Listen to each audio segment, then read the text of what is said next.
کہ دوسرے کے مسلک کو چھیڑنا نہیں ہے اور اپنا چھوڑنا نہیں ہے. مسئلہ آپ کے ساتھ یہ ہو رہا ہے کہ دوسرے کو چھیڑ بھی رہے ہو اور اپنا چھوڑ بھی رہے ہو, دونوں الٹے کام کر رہے ہو. ایک طرف بحث کر رہے ہوتے تم ایسے اور دوسری طرف وہی بنے ہوئے ہوتے تھوڑے دنوں میں جا کے. ہاں وہ بتا رہا ہوں وہ نظر و نیاز والی نہیں, وہ سب کو پتا ہے. ہاں ایسی دعوت نہ ہو جس میں بدعت کی تائید ہو. تو آپ جو کر رہے ہو نا وہ یہ کر رہے ہو, دوسرے کو چھیڑ بھی رہے ہو جس سے ملک میں بدامنی پھیل رہی ہے. تقریریں سنو, شیعہ ایسے, بریلوی ایسے, دیوبندی ایسے, اہل حدیث ایسے. تقریروں سے کیا پھیل رہی ہے؟ نفرتیں. اور پھر محرم میں آپ خود شیعہ بنے ہوئے ہوتے ہو, ربیع الاول میں آپ گرین چینل بنے ہوئے ہوتے ہو, اور رمضان میں آپ وائٹ چینل بنے ہوئے ہوتے ہو. سعودی عرب میں سارے وائٹ ہو جاتے ہیں جا کے. سعودی عرب جو بھی جاتا ہے سارا وائٹ چینل. پیغمبر کی قبر پہ کوئی دھمال نہیں, کوئی قوالیاں نہیں, وہاں کھڑے ہوں گے تمیز سے سلام پیش کر کے آگے نکل جائیں گے. وہاں کوئی چیخو پکار نہیں, وہاں جا کے سارے کیا ہو جاتے ہیں؟ وائٹ, کیونکہ وہاں حکومت کا ڈنڈا ہے. ٹھیک ہے نا. تو گورنمنٹ کے پاس تو یہ اختیار ہے بھائی ڈنڈا چلائے, ہمارے پاس یہ اختیار نہیں. ہم تو تمیز سے بات کریں گے, سمجھائیں گے, محبتیں پھیلائیں گے, کیونکہ جب عوام ڈنڈا چلاتی ہے تو اس سے اصلاح کم اور فساد زیادہ ہوتا ہے. تو میں بار بار کہہ رہا ہوں بھائی دوستیاں رکھو, کوئی دفتروں میں شیعہ سنی لڑائی نہ ہونے دو, یہ غلط ہے. محبتیں پھیلاؤ لیکن مسلک کو چھوڑنا نہیں ہے. جب کوئی آپ سے کہے محرم میں یہ کام کرو, بولو بھائی ہم چونکہ اہل سنت والجماعت میں سے ہیں, ہم چونکہ سنی ہیں, لہذا ہمارے ہاں کوئی مہینہ ہمارے مذہب کے مطابق منحوس نہیں ہے. پھر کوئی آپ کو اصرار کرے نہیں ہے, آپ بولو بھائی ہم تم پہ اپنا مسلک تھوپ رہے ہیں کیا؟ تم جلوس نکالتے ہو, تم ماتم کرتے ہو, ہم تو نہیں تمہیں روکتے آ کے, بلکہ گورنمنٹ تمہیں تحفظ دیتی ہے, سیکیورٹی دیتی ہے گورنمنٹ تمہیں. تو جب ہم اپنا مسلک تم پہ نہیں تھوپتے تو تم اپنا مسلک ہم پہ کیوں تھوپ رہے ہو بھائی؟ تو ہم محرم میں بھی شادی کریں گے, ربیع الاول میں بھی کریں گے, سفر میں بھی کریں گے, رمضان میں بھی کریں گے. ہم نے تو 4 کرنی ہے. ہم مہینوں کے حساب سے شروع کر دیں تو پھر ہمارے تو بڑے مسئلے ہو جائیں گے بھائی. سمجھ میں آ رہی ہے بات کہ نہیں آ رہی؟ حضرت جعفر طیار اہل بیت میں سے تھے, کتنی زوجات تھیں؟ 4 تھیں. حضرت علی کی کتنی تھیں ایک وقت میں؟ حضرت فاطمہ کے دنیا سے جانے کے بعد 4 تھیں. یہ بھی ہے سنت میں, نکاح کو فروغ دو, یہ اہل بیت کا طریقہ ہے تاکہ سوسائٹی میں زنا کم ہو, بیوہ طلاق یافتہ عورتوں کو ٹھکانہ ملے. خیر, تو اب میں بات سمیٹ کے ختم کر رہا ہوں. لوگ کہتے ہیں محرم میں ہم نکاح کیوں کریں بھائی, فرض واجب تو نہیں ہے نا, چلو حرام نہیں ہے لیکن فرض بھی تو نہیں ہے نا. لوگ یہ بھی کہتے ہیں, دیکھو جب قرآن نے کسی چیز کو حلال قرار دیا ہو نا تو قرآن اس کو پسند نہیں کرتا کہ آپ عملاً اس کو حرام کر دو. دیکھو مشرکین مکہ کیا کرتے تھے, بتوں کے نام پہ جانور چھوڑتے تھے, پھر ان کا گوشت نہیں کھاتے تھے. اللہ نے فرمایا کہ تم نے ایک خدا کی حلال کردہ چیز کو کیسے حرام کر دیا تم نے. نبی صلی اللہ علیہ وسلم نے قسم اٹھائی میں شہد نہیں کھاؤں گا. آپ نے فرمایا لما تحرم ما احل اللہ لک, اے نبی جو چیز اللہ نے آپ کے لیے حلال کر دی آپ کیسے اپنے اوپر حرام کر رہے ہیں. اس سے پتہ چلتا ہے کہ اگر آپ محرم میں نکاح کرنا چاہتے ہیں لیکن آپ یہ سوچ کے ڈیلے کر دیتے ہیں کہ بھائی اس مہینے میں لوگ نکاح کو برا سمجھتے ہیں, تو یہ ڈیلے کرنا آپ کے لیے ناجائز ہوگا. کیونکہ لما تحرم ما احل اللہ لک, اللہ نے جس چیز کو تمہارے لیے حلال کیا تم نے کس دلیل کی بیس کے پر اپنے اوپر پابندی لگائی ہے اس پر. ایک تو ہے نا کسی کو شادی کا خیال ہی سفر میں آ رہا ہے, ربیع الاول میں آ رہا ہے, وہ تو ایک الگ بات ہے, لیکن اس کا نکاح محرم میں ہونا تھا.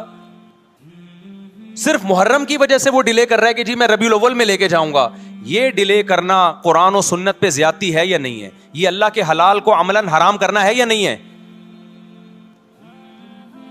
نہیں ہے بات سمجھ میں. پھر اگر کوئی شیعہ آپ سے کہتا ہے کہ بھئی آپ ہمیں چھیڑنے کے لیے کام کر رہے ہو, آپ بولو نہیں بھائی ہم آپ کو چھیڑنے کے لیے نہیں کر رہے, آپ کا مسلک ہے, آپ اس پر عمل کریں, ہمیں اس پہ کوئی اعتراض نہیں ہے. لیکن ہم کس کے پر عمل کریں گے؟ ہم اہل سنت والجماعت ہیں. کتنے صحابہ ہیں, خود نبی کی نکاح محرم میں ہوا ہے. اور ویسے بھی ہمارے ہاں شہادت ایک منحوس عمل نہیں ہے, شہادت ایک مبارک عمل ہے. 10 محرم پہلے سے فضیلت والا دن تھا, محرم پہلے سے فضیلت والا مہینہ تھا. حسین ابن علی کی شہادت سے اس مہینے کے تقدس کو 4 چاند لگ گئے ہیں اور مقدس ہو گیا یہ مہینہ. یہ کیسی بات ہے جو شہادت کا دن ہو ہم اس کو منحوس قرار دے دیں؟ بھائی ہمارا یہ جگرا نہیں ہے. سمجھتے ہو کہ نہیں سمجھتے ہو؟ تو اس لیے محرم میں اگر کسی نے نکاح کرنا ہے اس کو ڈیلے مت کرو میرے بھائی. لوگ کہتے ہیں فرض تو نہیں ہے نا. آپ اگر اس کے نحوست منحوس ہونے کی وجہ سے ڈیلے کر رہے ہو تو پھر آپ پہ فرض ہوگا کرنا. کیوں؟ اس آیت کی روشنی میں لما تحرم ما احل اللہ لک. اے نبی جس چیز کو اللہ نے حلال قرار دیا آپ کس دلیل کی بیس پہ اس کو اپنے اوپر حرام کرتے ہیں؟ سمجھتے ہو کہ نہیں سمجھتے؟ تو اسی طرح یہ جو باقی کام محرم میں ہو رہے ہیں،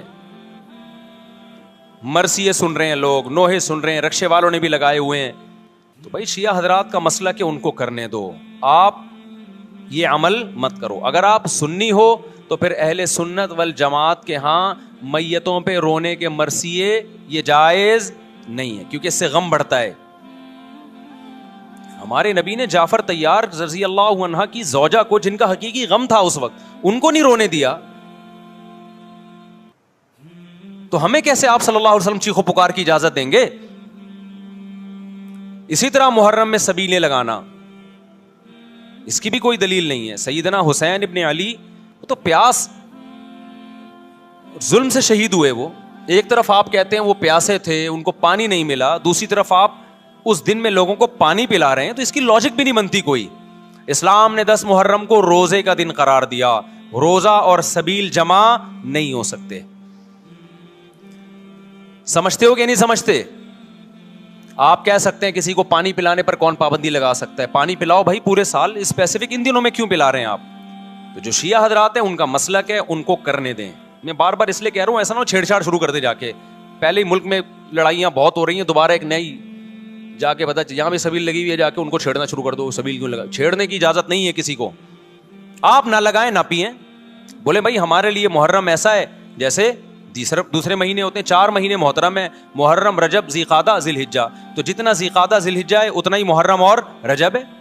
تو جیسے ان مہینوں میں نارمل رہتے ہو ان میں بھی ہم نے ایسے ہی رہنا ہے. سمجھتے ہو کہ نہیں سمجھتے ہو؟ اور حلیم کی دیگیں مت پکاؤ محرم کی راتوں میں.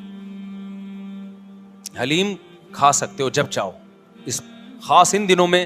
اور ویسے بھی جو لوگ پوری رات حلیم کے دیگڑے میں گھوٹے لگاتے ہیں صبح روزہ نہیں رکھتے ہو. کیا خیال ہے؟ جب آپ پوری رات دیگڑے میں گھومتے رہو گے، دیکھا نہیں یہ پوری رات دیکھ کے اندر گھومتے رہتے ہیں جیسے موت کے کنویں میں نہیں بائک چلاتا بندہ،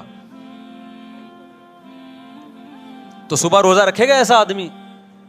تو یہ ساری چیزیں آپ کو اس کام سے روکتی ہیں جو سنت سے ثابت.